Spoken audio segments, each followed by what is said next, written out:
This is my Ranger EX. I've been getting a lot of questions on my setup, so I just thought I'd just do a video on all the modifications I've made to this plane. Now, I'm going to start with the most recent modification, which is the snow skis. Still have a lot of snow out here in Chicago, so it's almost impossible to take off from the flying field with the tires. So the snow skis are from Hobby King.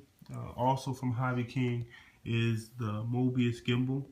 Now, I've heard a lot of reviews on the Mobius Gimble. A lot of people say the Mobius Gimbal jitters, it doesn't work for them, but this thing works perfectly for me.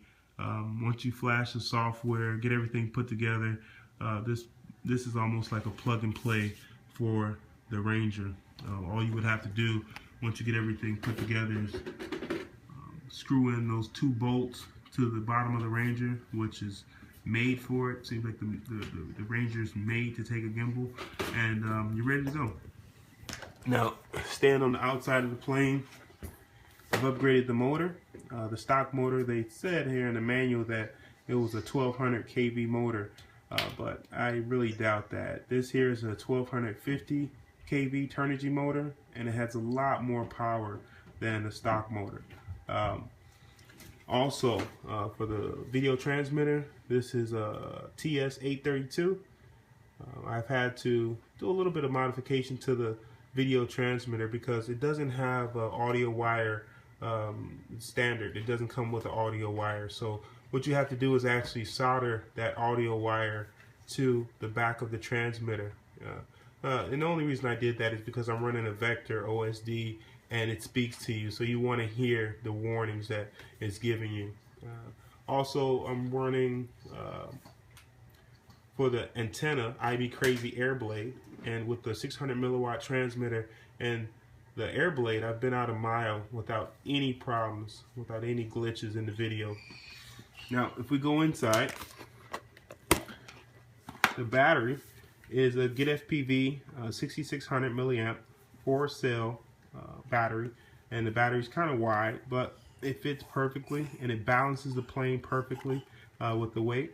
And so I like this battery, even though it's wide, it's pretty thin. Now, I'm also, for the FPV camera, using this camera's from HeliPal. It's only 30 bucks, but it works really well. I was using a ready-made 700 Pro, and I was using it for a while, but figured out that this camera actually outperforms that camera.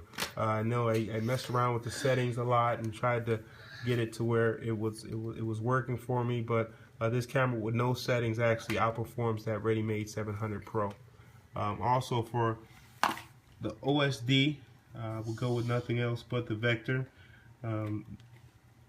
I like the Vector a lot, all of the features that it has. I'm using the FreeSky L9R, and that is the long range receiver, 80 amp Tiger ESC.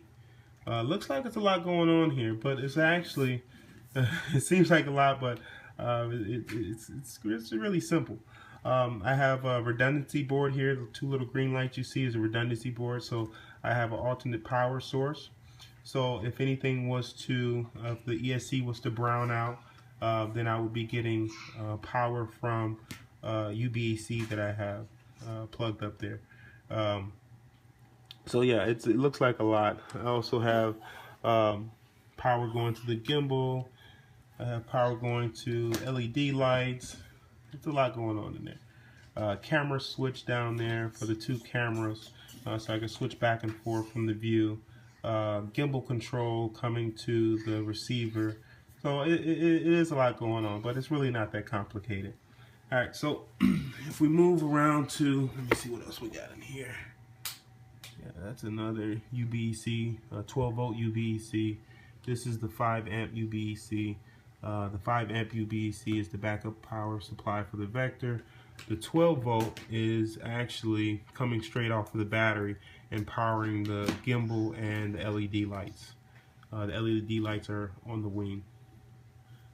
Alright, and that's the TX audio. That's the 1 wire coming from the video transmitter. And let's see, that's about it for the inside. Now, for the back of the plane in the rudder, you definitely have to support or reinforce the rudder, the hinge there, because it's very weak. All of your weight of the plane goes on that back wheel, which will pop the rudder right off once you land. It only takes one landing to do it. You know, your first landing will probably pop that rudder off if you don't reinforce that. All of your hinges actually need to be reinforced. I laminated all of the styrofoam on the plane, so that's how I reinforced it. I probably in the future will still go over it with some hinge tape just to be sure that these hinges are supported. Other than that, I think that's about it. So yeah, that's everything that I've done to the Ranger. Like I said, it looks more complicated than it actually is. I'm going to list everything that I've put into this plane in the description. So if you have any questions, just leave a comment. All right, thanks. Are you done?